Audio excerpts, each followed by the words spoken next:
Daar is niks in hierdie lewe wat met ons kan gebeur, wat God nie alreeds oorwin het nie.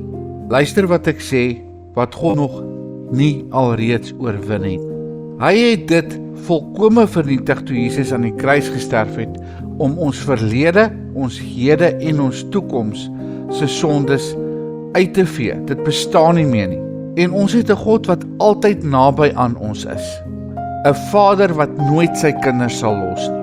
Ek weet daar is baie paas wat wegskram van hulle kinders af, maar dan daai regte goeie pa wat klere van sy lyf sal afhaal vir sy kinders, wat deur vuur vir sy kinders sal loop. Dis die God wat ons dien. Matteus 28 vers 20 sê vir ons, en kyk, ek is met julle al die dae tot aan die einde van die wêreld.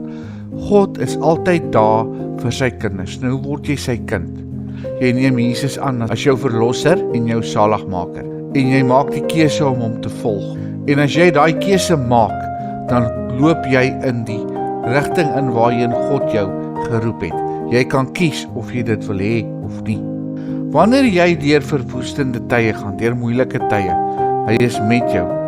Wanneer dit voel asof jy beheer verloor het, en glo my, ek weet hoe dit voel, is hy met jou. En wanneer jy nie weet hoe om vorentoe te gaan nie, wanneer jy nie weet hoe jy gaan aangaan nie, is hy nog steeds met jou. In hierdie wêreld is daar soveel dinge wat ons aandag vra. Daar is baie plekke wat wil hê ons moet ons vertroue en ons hoof en ons blydskap op hulle plaas. Maar daai vertroue, hoop en blydskap is tydelik en dit gaan jou teleurstel. Hierdie wêreld gaan jou teleurstel. Maar as jy dit in God plaas en geduldig op God wag, kan jy nie teleurgestel word nie. Want niks in hierdie wêreld kan vergelyk met die ewige, onbreekbare teenwoordigheid van ons God nie. In Hebreërs 13 vers 5 sê hy, ek sal jou nooit verlaat nie en jou nooit in die steek laat. Dit op sigself moet vir ons die hoop gee om te kan voortgaan sonder enige probleme. Hy is vir jou. Hy nooi jou uit om jou vertroue volkome in hom te plaas. God se liefde en sy nabyheid gaan jou deur elke storm, elke krisis, elke probleem wat jy kry, gaan dit jou kan deurdra en jy gaan sterker aan die kant kan uitkom. 2 Tessalonisense 3 vers 3 sê, maar die Here is getrou. Hy sal julle sterk maak en beskerm teen die bose.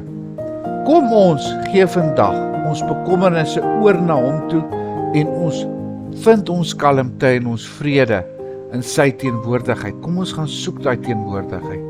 Hemelse Vader, baie dankie dat u woord vir ons leer dat u ons nooit sal los nie. Baie dankie dat u woord vir ons sal leer, al wat ons hoef te doen is om u teenwoordigheid te soek. Vader, kom nou in ons lewens in en kom gee vir ons die kalmte en die vrede wat ons nodig het om suksesvol deur hierdie lewe te gaan. En dankie dat ons weet dat u altyd daar is. Amen.